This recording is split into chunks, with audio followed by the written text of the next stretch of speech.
नमस्कार, मेरा नाम आलोक है। आप लाइव स्टीज देख रहे हैं। हमारे विशेष कार्यक्रम सुबह की चाय में आपका बहुत स्वागत है। आज रविवार का दिन है, छुट्टी का दिन है। उम्मीद है आप स्वस्थ होंगे, कुशल होंगे और हर तरफ चर्चा अब बांकीपुर विधानसभा उपचुनाव की हो रही है। हमारे साथ बिहार के वरिष्ठ पत्रकार रवि उपाध्याय जी हैं। कई खबरें हैं, सरकार की ओर से भी कई ऐसे विस्फोट आज होने वाले हैं जिसे जानकर आप हैरान होंगे। लेकिन शुरुआत हम बांकीपुर उपचुनाव की करेंगे। कल से यानी कि 6 तारीख से 6 जुलाई से नामांकन की शुरुआत होगी। आज तारीख हो गई 5 जुलाई, कल से सोमवार का दिन है और नामांकन की प्रक्रिया शुरू होगी। 6 तारीख से लेकर 13 तारीख तक नॉमिनेशन होना है। नितिन नवीन जो कि बीजेपी के राष्ट्रीय अध्यक्ष हैं, संभवतः आज नहीं तो कल पटना में रहेंगे। और नितिन नवीन के ही इस्तीफे के बाद, क्योंकि अब वो राज्यसभा के सदस्य हो चुके हैं, बांकीपुर की सीट खाली हुई है। चर्चा बहुत सारे नामों की है। प्रशांत किशोर की भी कोर कमेटी की बैठक आज ही होनी है, बिल्कुल आज तय हो जाएगा। आरजेडी ने भी अपने पत्ते अभी तक खोले नहीं हैं, तो अब देखना होगा। क्योंकि बीजेपी से कौन, प्रशांत किशोर ही, चलिए शुरुआत उसी से करते हैं। क्या लगता है प्रशांत किशोर ही होंगे उम्मीदवार? देखिए, या निश्चित कोई रूप और? से नहीं, जनसुराज तो आप इतनी बात मान करके चलिए कि प्रशांत किशोर ही उम्मीदवार होंगे। इस पर सिर्फ आज जो है सो मुहर लगेगी, उसके बाद प्रेस कॉन्फ्रेंस हो जाएगा आपसे। शाम में? हाँ, शाम में क्या, 1:30 से 2 बजे के बीच में जो उनका कार्यक्रम है वो हो जाएगा। उससे पहले कोर कमेटी की बैठक होगी, उसमें मुहर लग जाएगी प्रशांत किशोर के नाम की। और प्रशांत किशोर 11 तारीख को नॉमिनेशन भी करने जा रहे हैं, शनिवार के दिन। उसके बाद से पूरा धुआंधार उनका प्रचार प्रसार चल रहा ये है। जो आने वाला शनिवार हो, बिल्कुल बिल्कुल 6 तारीख से देखिए, जी। ऐसे समझ लीजिए कि आज 5 तारीख है, कल 6 तारीख है। 6 तारीख को चुनाव आयोग की ओर से नोटिफिकेशन जारी हो जाएगा।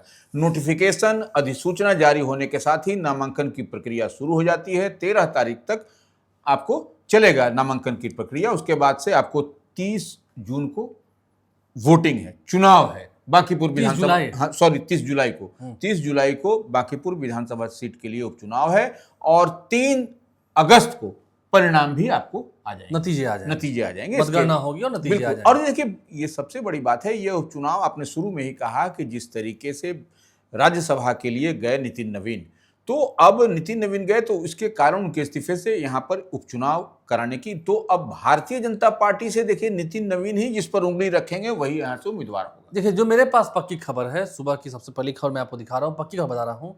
बीजेपी से चर्चा हो रही है, नीलरतन घोष की चर्चा हो रही है। बिल्कुल। लेकिन जो मेरी जानकारी है, जो मेरी पक्की जानकारी है, अजीत कुमार लाली नाम है, जी, जो मेरी जानकारी है, अजीत कुमार लाली जो हैं, बिल्कुल वो उनके नाम की चर्चा है जी। हाँ देखिए, लेकिन सब अल्टीमेट आप यही समझ लीजिए, इतनी ही बात हम बता दें लाइव सिटीज के व्यूअर्स को, जिस पर नितिन नवीन जो भारतीय जनता पार्टी के राष्ट्रीय अध्यक्ष उंगली रखेंगे वही होगा। क्योंकि देखिए, उनकी सीट थी, उन्होंने इस्तीफा दिया था, उनके पिताश्री की वह सीट थी नवीन सिन्हा की, तो इसलिए एक लिगेसी को वो कैरी फॉरवर्ड कर रहे थे।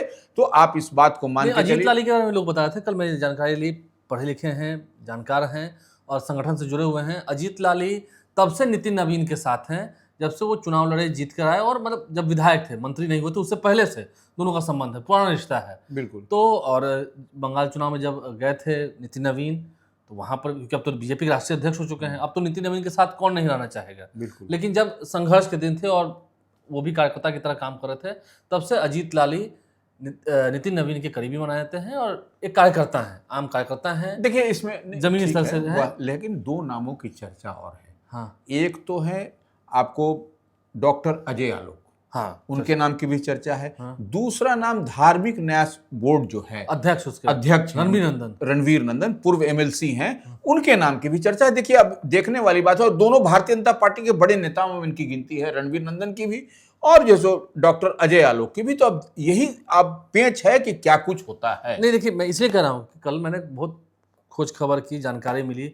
अजीत लाली ने पिछले दिनों बांकीपुर संगठन को लेकर के बैठक भी की है। बिल्कुल। तो जाहिर सी बात है, बैठक हुई है और पटना में ही हुई है, बांकीपुर वाले ऑफिस में हुई है, तो बिना नितिन नवीन की इच्छा के तो हुई नहीं होगी। फिर मैं कह रहा हूं, जो मेरी जानकारी है, अजीत कुमार लाली का ही नाम तय माना जा रहा है। हाँ ठीक है, अब बहुत नीलू घोष की चर्चा हो रही है, नीलरत्न घोष की मंदिरी में रहते हैं, चर्चा हो रही है, अब ठीक है, लेकिन देखना होगा, अब तो कुछ समय ही है, नितिन नवीन आ ही रहे पटना में। बिल्कुल। और आरजेडी से रेखा गुप्ता, अगर आरजेडी से उम्मीदवार होना है तो रेखा गुप्ता। नहीं, देखिए, बीते चुनाव में आप जो विधानसभा का आम चुनाव हुआ था उसमें रेखा गुप्ता ही उम्मीदवार थी और बेहतर उन्होंने परफॉर्म भी किया था। और उस समय जनसुराज से वंदना लड़ी थी जो कि 7,000 समथिंग वोट उनको मिला था जनसुराज की, माने प्रशांत किशोर की। तो लेकिन देखिए सब है कि यहाँ पर अब अगर यदि हम बार बार एक बार करें साझा उम्मीदवार प्रशांत किशोर होंगे विपक्ष की ओर से, तब लड़ाई कांटे की आपको होती हुई दिखाई पड़ेगी। क्योंकि देखिए नवीन सिन्हा के पुत्र नितिन नवीन नहीं लड़ रहे हैं, इस बात को समझना पड़ेगा। और पहला जो ट्रैक रिकॉर्ड रहा है कि बांकीपुर चुनाव में उतना पोलिंग परसेंटेज नहीं रहा है, बिल्कुल मतलब रहा भी है नहीं भी रहा है। जैसे पिछले बार देखिए ना लगभग अप्रॉक्स 50% का पोल परसेंटेज रहा। 3 लाख वोटर है तो 1.5 लाख वोट पड़ेगा। अब उसी में तीनों लोग हो जाएंगे तो समझ सकते हैं ये कितनी बड़ी बात हो जाएगी। और ध्यान देना होगा अगर प्रशांत किशोर खुद उतरते हैं उम्मीदवार के रूप में, लड़ाई कांटे की होगी, लड़ाई कांटे की जगह। अगर नहीं, अगर महागठबंधन की ओर से रेखा गुप्ता, देखना होगा अगर रेखा गुप्ता भी रहेंगे तो फिर तो ट्रायंगुलर फाइट है। और तब फिर मैं कह नहीं सकता, तो फिर उसमें बीजेपी के लिए राह आसान हो जाएगी, निश्चित रूप से बीजेपी के लिए राह आसान हो जाएगी। देखिए सब अब चाहे जो हो उम्मीदवार। देखिए एक चीज समझने की जरूरत है आपको, महागठबंधन में राष्ट्रीय पार्टी कांग्रेस है, एनडीए में राष्ट्रीय पार्टी भारतीय जनता पार्टी है। तो जो भी डिसाइड होगा महागठबंधन में, क्योंकि आपको तेजस्वी यादव है नहीं यहाँ, तेजस्वी यादव अपने बाहर गए हैं, हाँ बाहर चले गए। तो अब आज उनकी पार्टी का स्थापना दिवस भी है, स्थापना दिवस है आज स्वर्गीय रामविलास पासवान की जयंती भी है, बिल्कुल वो भी लोजपा दफ्तर में मनाई जाएगी। और हाजीपुर में भी बड़े कार्यक्रम की तैयारी है, वहां पर भी एक बड़ा कार्यक्रम होगा, उसके लिए भी बड़ी तैयारी की जा रही है, लगातार बैठकें की जा रही है। तो देखिए वह होगा 5 तारीख को सभी जिला मुख्यालय में भी राष्ट्रीय जनता दल की ओर से आज जो है सो कार्यक्रम आयोजित किया जाएगा। स्थापना दिवस है, 30वां स्थापना दिवस। तो अब ये देखने वाली बात है कि हम लोग जो चुनाव की बात कर रहे हैं, चुनाव की बात कर रहे हैं, उसमें क्या कुछ होता है देखना होगा। लेकिन आज पार्टी का स्थापना दिवस है तेजस्वी यादव के, हर एक जिले में कार्यक्रम होना है। हर जिले में मैं देखा था, वैशाली हो या मोतिहारी हो, दरभंगा हो, हर जिले में, इधर छपरा सारण की हम बात करें तो हर तरफ पोस्टर्स लगे हुए हैं सड़कों पर। और आरजेडी का स्थापना दिवस है, सभी जो उनके विधायक हैं, पूर्व विधायक हैं, सभी ने अच्छी तैयारी की है। जिलों में कार्यक्रम होना है, हर जिले में कार्यक्रम होना है, और ऑनलाइन माध्यम से, वर्चुअल माध्यम से, क्योंकि पिछले दिनों पार्टी के दफ्तर में, पार्टी मुख्यालय में कार्यक्रम हुआ था जिसमें लालू प्रसाद भी पहुंचे थे। तेजस्वी यादव वर्चुअल माध्यम से सभी को संबोधित भी करेंगे। तो हर जिले में पार्टी का स्थापना दिवस मनाया जाएगा। पूर्व केंद्रीय मंत्री रामविलास पासवान जी की जयंती भी आज है। बिल्कुल, चिराग पासवान ने काफ़ी भावुक पोस्ट भी लिखा, मैं देख रहा था उनके सोशल मीडिया अकाउंट को, और लोजपा की ओर से भी श्रद्धांजलि अर्पित की गई है। तमाम जो उनके पार्टी के विधायक हैं, सांसद हैं, वो लोजपा ऑफिस में पहुंचेंगे, रामविलास पासवान जी को याद करेंगे, पद्म भूषण से सम्मानित हुए। तो पुराना इतिहास रहा। लेकिन अब बात हम जब चुनाव की ही कर रहे हैं, फिर हम चुनाव पर आ रहे हैं, चुनाव तो दिलचस्प होगा। बिल्कुल बिल्कुल, चुनाव दिलचस्प होगा और होना भी चाहिए। चुनाव देखिए लोकतंत्र का ये पर्व है, त्योहार है, उस दिन छुट्टी भी रहेगी बाकी 30 जुलाई को। हाँ 30 जुलाई को छुट्टी रहेगी। तो वो क्योंकि आप अपने मत का अधिकार अधिक से अधिक करिए, इसके लिए छुट्टी रहेगा। लेकिन आज 5 तारीख है, आज भोजपुर पर भी सबकी नजर रहेगी। हाँ, आराम है। जो मेरी जानकारी है, अशोक चौधरी बिहार सरकार के खाद्य उपभोक्ता विभाग के मंत्री हैं, जेडीयू कोटे के मंत्री हैं। कल देर शाम को मैंने देखा था नीतीश कुमार उनके घर भी गए थे। बिल्कुल, पूर्व मुख्यमंत्री नीतीश कुमार, जेडीयू के राष्ट्रीय अध्यक्ष नीतीश कुमार अशोक चौधरी के घर भी गए थे, उनसे मिलने भी गए थे। आज अशोक चौधरी जा रहे हैं भोजपुर के बिलौटी गांव, देखिए भरत तिवारी के परिजनों से मुलाकात करेंगे, मदद भी करेंगे, जो आर्थिक मदद करनी होगी, जो करनी होगी करेंगे। लेकिन सरकार की ओर से पहले मंत्री जो भरत तिवारी के घर जा रहे हैं। देखिए एक चीज इसको हम लोग ऐसे भी समझ सकते हैं कि बिलौटी गांव या भरत तिवारी की जो कथित रूप से इनकाउंटर मुठभेड़ की बात कही जा रही है, उनके हत्या होने की, तो यह सब ठीक है। लेकिन यहाँ पर देखिए लोक जनशक्ति पार्टी रामविलास के अध्यक्ष, केंद्रीय मंत्री, नरेंद्र मोदी कैबिनेट में पहली बार कोई अगर यदि एनडीए फोल्ड से कोई गया तो वह चिराग पासवान वहां गए बिलोटी गांव। उसके बाद देखिए आज अशोक चौधरी जा रहे हैं जो एनडीए फोल्ड में है, जदयू कोटे से वह सम्राट चौधरी सरकार में मंत्री हैं, वह जा रहे हैं, भरत तिवारी के परिवार से मिलेंगे, तमाम तरह की बात श्रद्धा सुमन अर्पित करेंगे और मदद जो होगा वह करेंगे। और सरकार तो ये कुछ दिखाई पड़ रहा। और वहां पर देखिए क्या कुछ होना था आज एक बड़ी महापंचायत, बहुजन महापंचायत की बात कही जा रही थी। उसे तो परमिशन नहीं मिला। उसे जो है सो हम बार एक बार कहते थे, भोजपुर एडमिनिस्ट्रेशन कन्फ्रंट्रेशन की स्थिति पैदा ना हो, इसको देखते हुए वहां पर परमिशन नहीं दिया। जगदीशपुर में नहीं हुआ।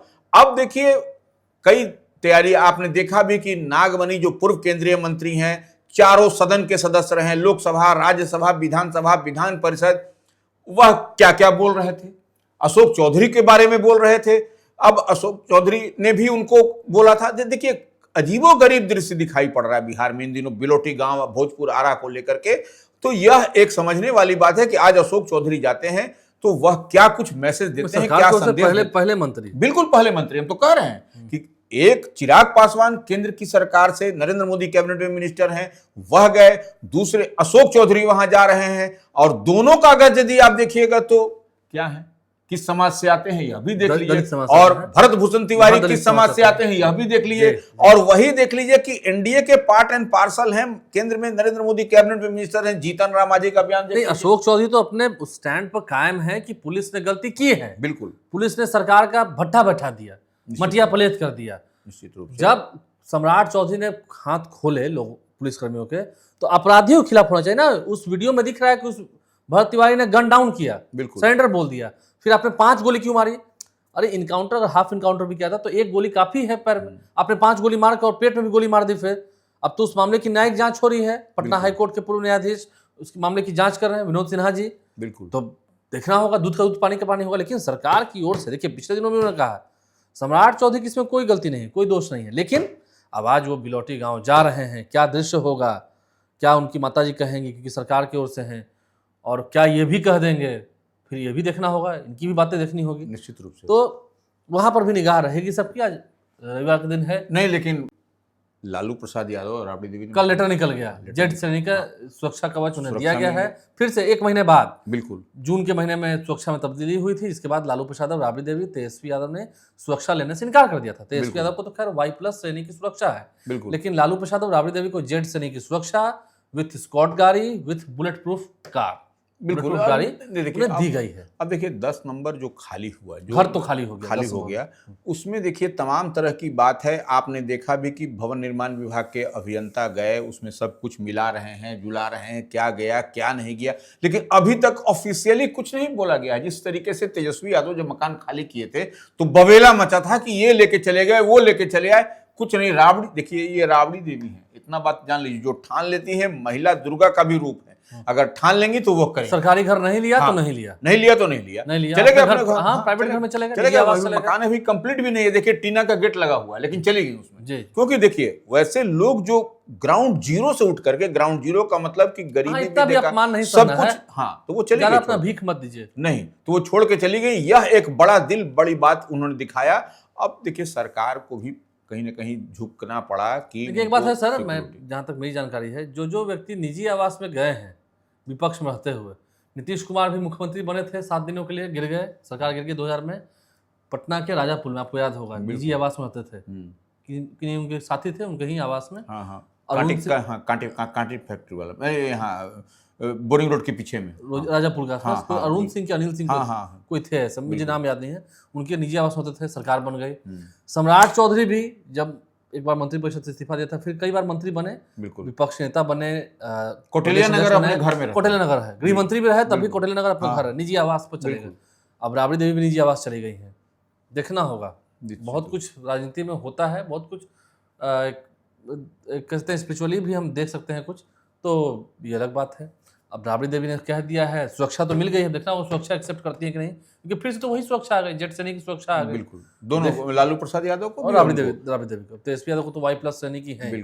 अब देखना होगा सुरक्षा वापस लेते हैं कि नहीं, ये अलग बात है। भले ही सरकार के लोगों ने कितना भी कहा, सम्राट चौधरी ने भी कितने ताने मारे, फिर बाद में क्या हुआ, सुरक्षा समिति की बैठक ने 1 ही महीने में कैसे फैसला पलट दिया, यानी कि खतरा तो है। एक हस्ती तो बड़ी हस्ती है, तो दोनों पूर्व मुख्यमंत्री रहे हैं।